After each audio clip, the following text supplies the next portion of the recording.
in case you haven't figured out, I try to keep the method that I teach very fluid, very comfortable. Most times people don't ask questions. I hope it's not because they don't feel that they can. Hopefully it's just that I'm explaining what we're talking about and it makes sense. But please feel free to ask questions and comment if you need to. Years back when we had martial arts schools, me and my partners, sometimes we'd be in a group setting like this and you'd have someone always be heckling.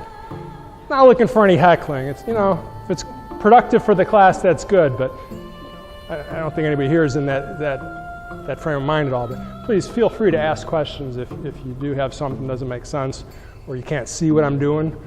Find a better spot. It's not like we have assigned spots here. My other class the other day, there was a woman and she was all the way up in front of me over on this side. And here I'm talking to the group and everything. I'm like, she's out of my peripheral vision, but that was a good spot for her because she could see my front side a little bit as we were doing it. So, anyway, let's move on to the next thing that we've been trying to do. This is the Chen Style. It's got a longer name, but I'm not going to go into that now. Just Chen Style Tai Chi. We'll go past the first 4 steps that we've been doing today. So to begin, as we would start most of these exercises, you have your feet somewhat close together, a little bit apart's fine, arms at your side. I'm going to take a deep breath this first time, just to get the oxygen into the body, relax. Kind of like preparing me for the next thought here, what we're going to do. I'm going to bend both knees, and shift my weight to the right side so as to make a half circle. And then I get my weight kind of centered over both hips, both legs, back to the center position. That's the first step. Then my arms come up, and then my wrist, my elbows, my shoulders relax. As my arms drop, my hips, my knees, my ankles bend. And then we straighten up a little bit. So we'll do like as far as we've gone, and then we'll go over a little bit more with it. So now I hold the ball up in front of my chin.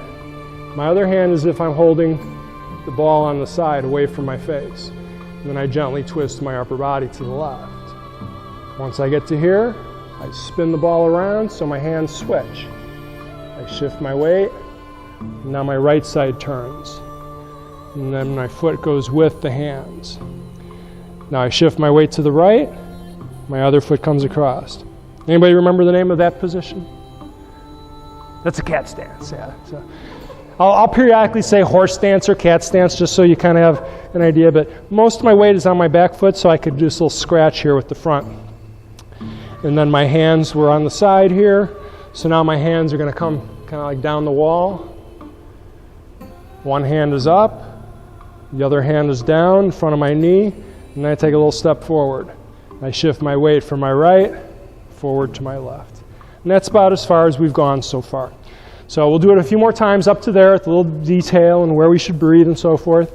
So feet close together, deep relaxed breath. Let all your tension dissolve away as you breathe out. So now when I sink down, I'm trying to look forward as opposed to looking at my foot each time. I'm trying to look and feel where my foot's supposed to go. A little shift side to side. Inhale. Like a wave going from top to bottom, and come down and breathe out. Now you're going to notice the waves either go from top to bottom or from side to side. So now it's like the wave goes to the left, flip the ball, shift your weight. And now the wave travels to the right. I slide my foot in front. Now not only do my hands come down, but I'm going to lift my leg up. If you can, good. If not, just keep your foot close to the ground. My hand comes down, my foot comes down. Hand up, hand down, step with the heel, shift forward. So by the time I finish this, I had 70% of my weight here. Now I'm going to have 70% on my front foot.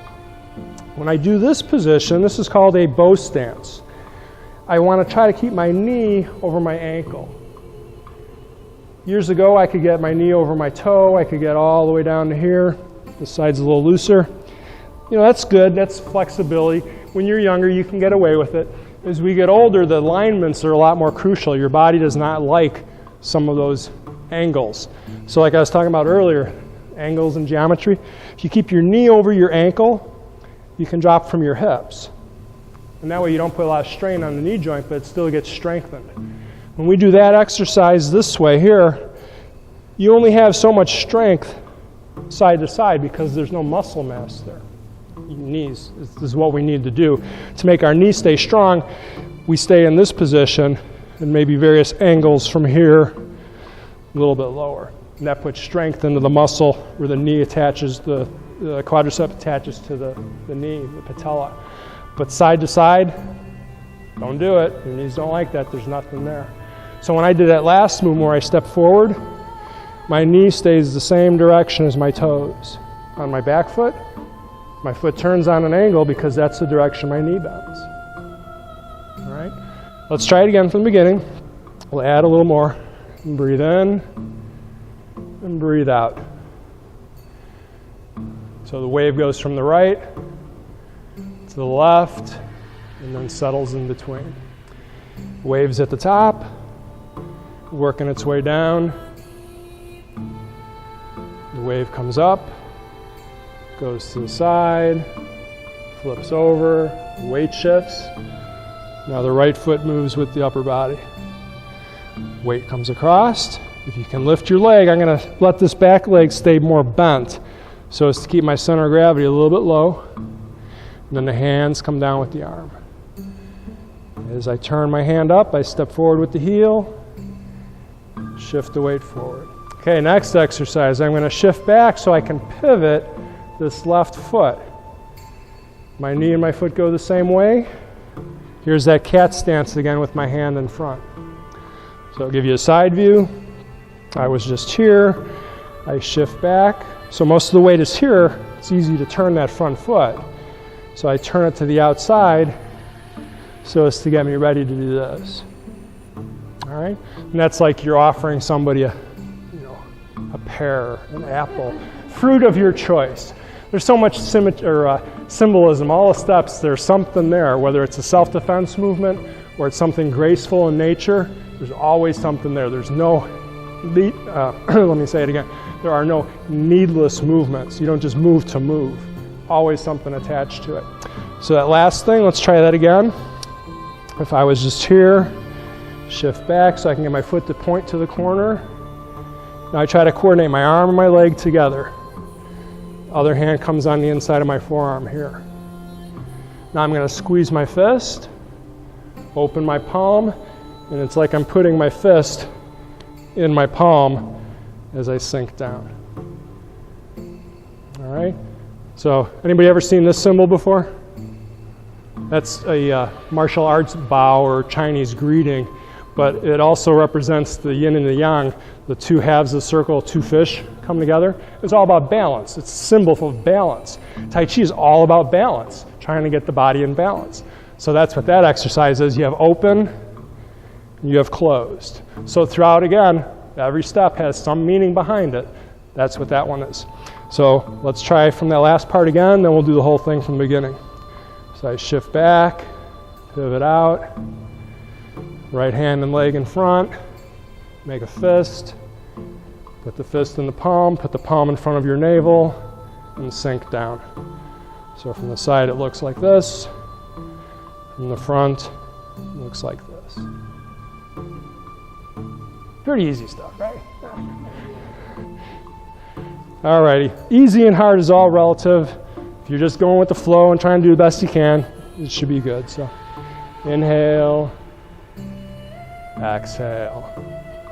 Keep thinking of the waves, relaxation, your breath, moving with the wave.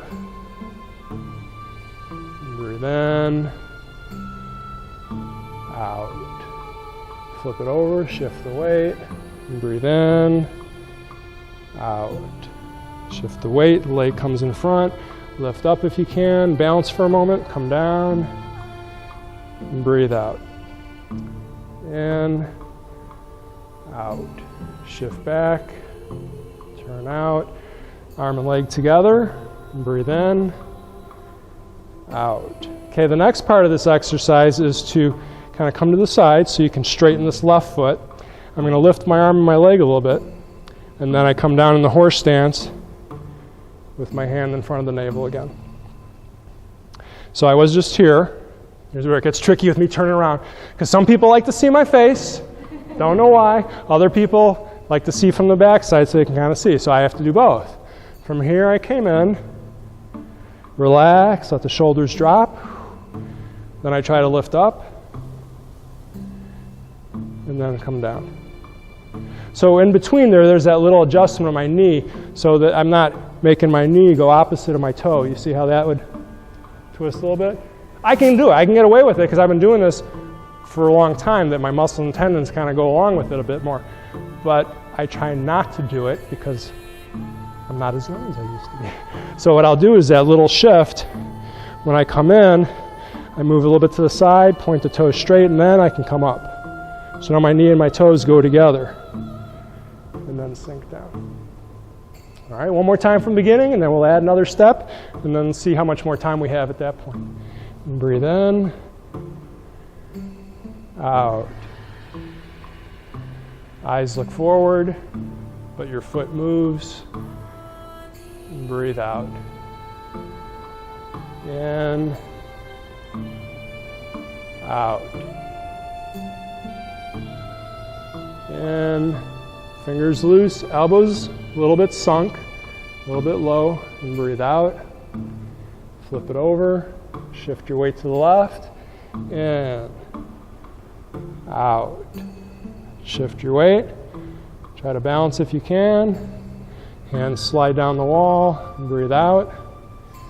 One up, one down, in, out. Shift back. Now I try to think of my foot and my hand having a string from my toes to my fingers so that when they move, they go together. It's like a marionette, like a puppet, goes together. And then breathe in, out. Little adjustment with my foot. And breathe in, and breathe out. Now the reason for this here, our center of gravity is about 3 inches or so below our navel, about 3 inches back. A lot of philosophy, Chinese philosophy and martial arts, is that that's an energy center. Let's just say it's a center of gravity. So if you sink from that spot right there, you should be very stable and very weighted in the lower part of your body. So now I try to switch my hands. I'm going to go from here. One hand goes to the right, my other hand goes to the left. Now I'm going to spin the ball like we did earlier. When I get over to here, my arms cross. So I just had my fist in my palm, right in front of my navel, my center of gravity. My hands go opposite. One high, one low, one left, one right. Then I shift the ball. I end up on the opposite sides, and then they cross. All right, let's do a little bit more with that now. When I go to the left, I shift my weight to the left. When I spin, I shift to the right. I shift back. Here's the cat stance again. I cross my arms.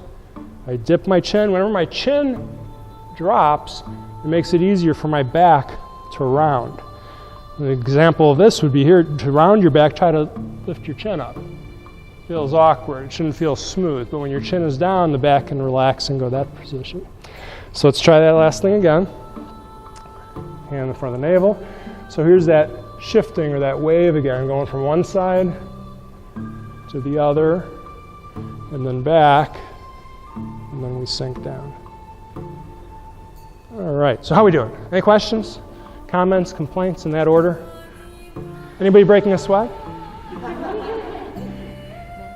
That doesn't have to be the goal. I'll sweat because I'm talking and I'm breathing and I'm doing the exercises pretty much as best as I can, so that makes me, sweat and perspire, and there's a different connection. Right now, you're trying to follow along.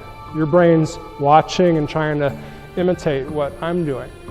I'm doing the same thing of doing the exercises, but I'm also trying to talk at the same time and explain it to you, but also in the back of my head, I'm putting in perspective what I'm showing you, that I'm hoping you're following what I'm doing.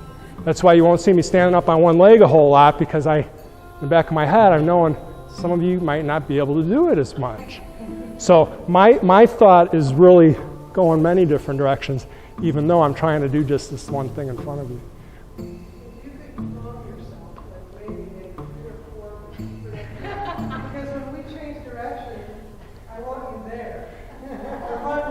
I've done that before.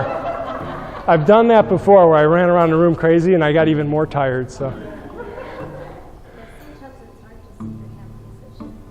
Yeah, just ask, just, Jim, where are your hands? Which hand's on top or whatever. But, I do try to spin around a bit, so, if I don't do it enough, just, ask me where's the hand supposed to be. Now, what you just said about cloning, that in itself is another way to do the exercises. I'll be thinking of doing what I'm doing here, but I'll picture myself as standing back over here as one of you and like, where's the leg, where's the arm? And that's why sometimes you'll see me all of a sudden just change something a little bit because the view isn't what I would think is good to see what I'm doing. So to put it simply, you have the easy part, okay? Because I'm the one that's sweating more than you are. But sweating isn't the main goal. If you sweat as you're doing this, that's great because you're opening up the pores, all the energy channels are starting to get stimulated, everything's moving, that's great. But if you find that you're not breaking a sweat, that's not a bad thing. If you're totally cold, your fingertips and toes are cold, that's not all bad either. Because what's happening is the blood is moving towards the core, the center of your body, which is what we're turning and twisting and we're breathing deep with the diaphragm moving. So that's not all that bad. If the whole body is cold and you're turning green, that's not good. Or turning white, so. Anyway, any other questions? Because we got time to do it maybe another time or so, and then we'll finish with one of the breathing movements. So it's the format that I try to maintain is we start with something to get everybody kind of moving, get the energy moving, and we do things where we get in a rhythm. So you break a sweat maybe a little bit, or you feel your body starting to go with the flow. And then the last part is to bring all the thought, all your awareness, all the energy back down to that lower center of gravity area. All right? No questions? Easy class. All righty. So from here, once again, everything relaxed. Deep breath. Slow exhale. Eyes try to stay forward. Breathe in. Breathe out. In. Out. In. Try to keep your elbows a little bit lower than your shoulders would be. Flip it over. Breathe in. Out. Shift across. Lift up. Inhale. Exhale. Excuse me. Inhale. Exhale. So with most of these here too, I'm trying not to look more towards the ground as much as kind of outward where I'm going. And even here, eyes are forward. Adjust the foot a little bit. In. Out. Shift left. In. Out. Here my left foot turns a little bit to the right so as to get to that cat stance. Dip your chin. Round your back. Let's do one more. Inhale. Exhale. In. Out. In. Out. In. Out. In. Out. In. Out. In. Out. In. Out. In. Out. In. Out. In. Out. In. Out. Finish it up. Quick breath. Bring the blood and the oxygen back to your brain. And out. Another breath, but a little slower. And out. One more. Deeper. And slower yet. Now, if anybody's legs are just killing them right now, grab a seat. Don't feel like you need to endure if your legs are burning, your knees or anything. If you feel fine, just, continue with what we're doing to finish up. So we've done this a few times with the last classes. I'm going to interlace my fingers. So this is, again, try to finish up what we're doing. Try to relax more, stretch. And then the arms come apart as my knees bend. And then my hands come in front so as to pull in a breath with my inhale. Inhale, pull the hands in. Follow your center line down. Exhale. Let your arms just fall free. So there's kind of this combination of one part of your body being stretched while another part is relaxing. Here I relax, put a little tension on the legs. And I gather in, arms are relaxed, and breathe in. As I straighten my legs, my arms drop, and breathe out. So now there's like no tension. Everything's comfortable. As I breathe in deep, a little tension on the shoulders, the arms, and breathe out, knees bend, arms bend. Gather in, and breathe in, down and out.